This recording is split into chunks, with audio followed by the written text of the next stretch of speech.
Hi everybody, today we have a wonderful Chris Jennings with us. How are you doing, Chris? Great, It's thank lovely you. to have you. So let's get started. Can you tell us a little bit about how you started learning the double bass? I started playing piano first and then guitar. And then after guitar I went to electric bass because I had asthma, and in asthma this was the only instrument in the school band I could play which you didn't have to blow through, which was closest to the guitar. And I did this for 1 year, and then after this the next year I changed schools and they immediately got me a double bass. Fair enough. And how did you find jazz? Or like, what was the balance between classical and jazz for you? Because you said that you always studied classical alongside. What was the balance like and when did it change? I was right away sort of into jazz, and the instruments before, it was fun, but then it became not fun. And the bass is fun, and it's always been fun. And the jazz music was right away, I got into it. And I got doing concerts actually quite young. When I was 15, I got my first professional gig with Sheila Jordan, a famous jazz singer from the States. And that kind of launched everything. And then classical was sort of this big crusade behind the scenes for a long, long time. While I tried to get things together. And it wasn't until I met Tom, who he finally got me and my bow to become friends and have a sound with the bass, and I could have some experiences in orchestra and chamber orchestra and stuff. But I'm a jazz musician who's trying to be every now and then a classical musician on the side. And you said that you're using the bow a lot more in some recordings that you've got coming up and recent ones that you've done. Now I'm happy because I finally found a way to incorporate what little stuff I know on the bow in a musical sense where I feel it's more my voice. So I'm experimenting with improvising and sort of different ways in people's music of making sounds and melodies with the bow, which go along with the vibe and the intention of the music. And I really enjoy doing it now, which is before I was terrified. Could you tell us a little bit about, your jazz scene in Canada and why maybe you moved to Paris, because you live in Paris now? Yeah, Canada was wonderful, and there's amazing musicians there, and I had really great teachers. And I had what I really have good memories of in Canada is being able to learn the jazz tradition and play standards, and also play modern music and everything.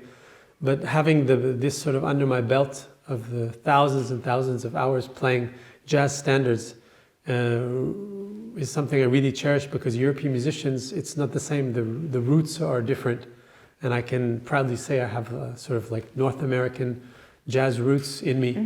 And the more world music that I play today, because I play in a lot of different diverse groups, from Algerian music to Turkish music, etc.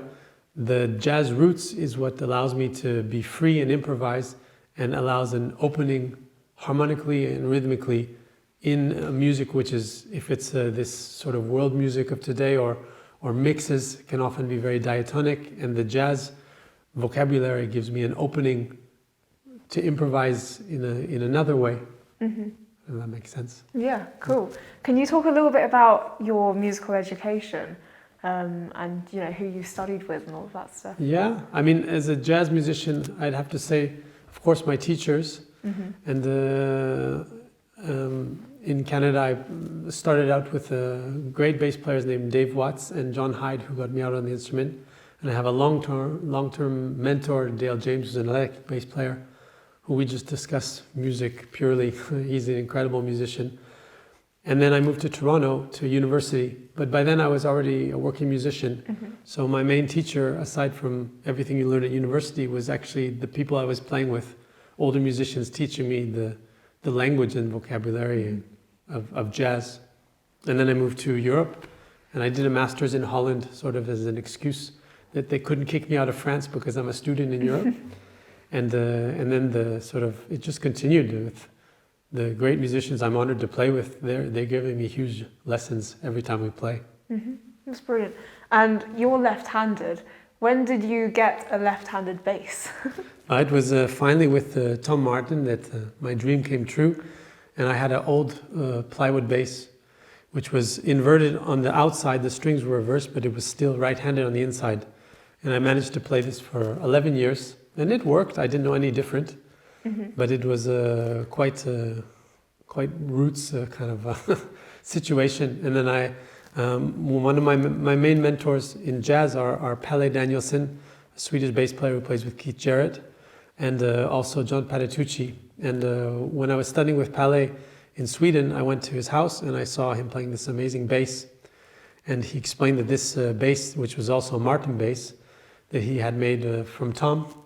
And then he said, oh, you should call Tom if you're looking for a bass. So I called Tom and I explained the situation, that I'm left-handed and I need a real proper instrument if I'm going to be really serious about things. Mm-hmm. And he said, well, you know what, we can fit you in this little window, because it was quite a waiting list.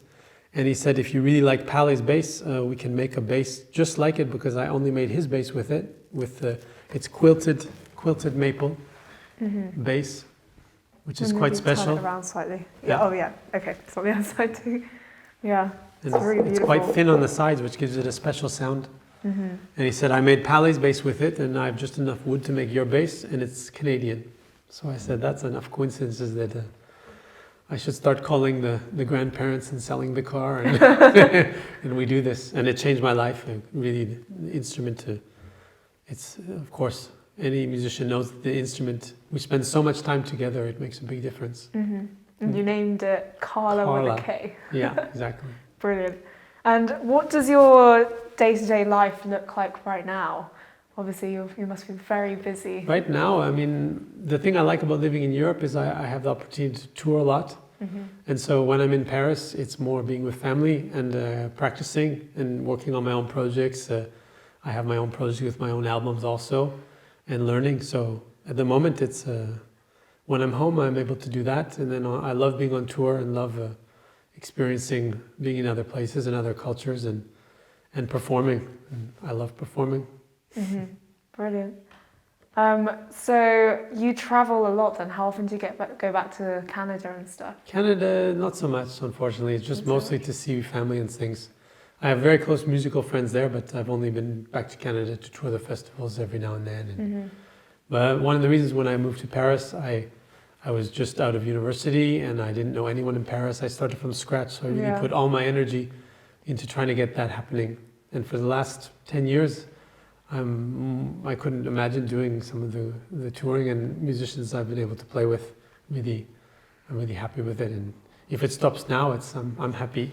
But of course, I hope it goes much farther. Yeah, of course. So talk to us a little bit about, you said that you went to Paris with knowing nobody and stuff. How did you make it all work?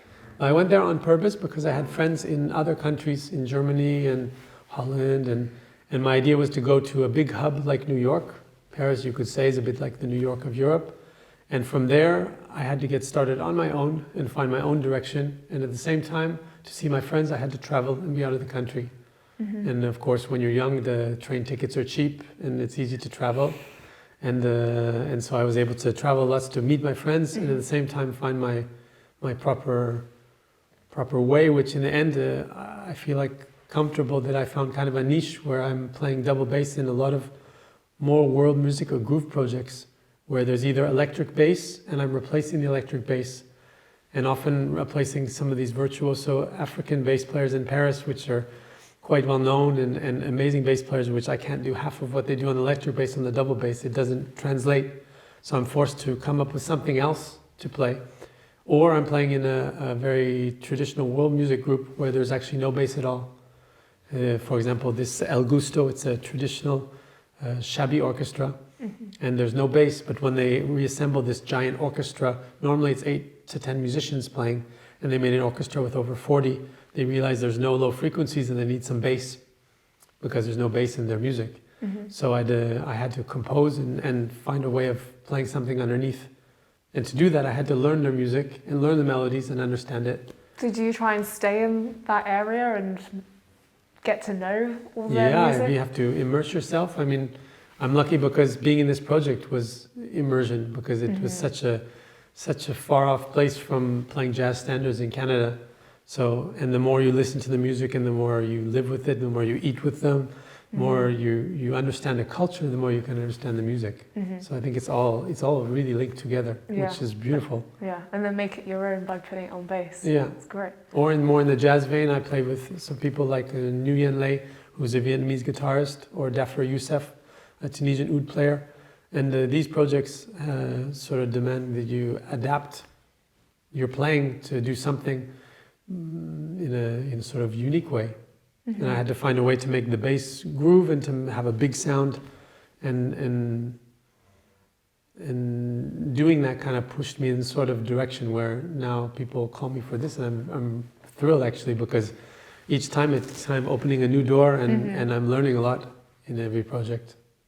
Right, brilliant. And for the final question, if you could turn back time and speak to your 18-year-old self, what would you say to him?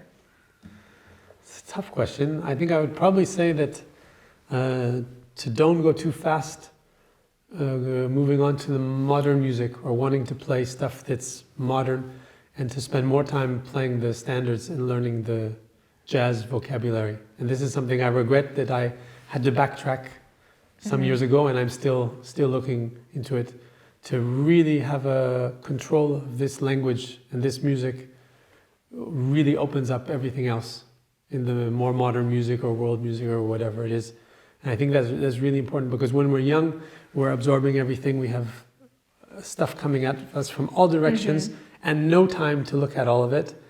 And when I was in university, I really wanted to be doing more modern music, and that's what I put a lot of energy into at the same time as the jazz stuff.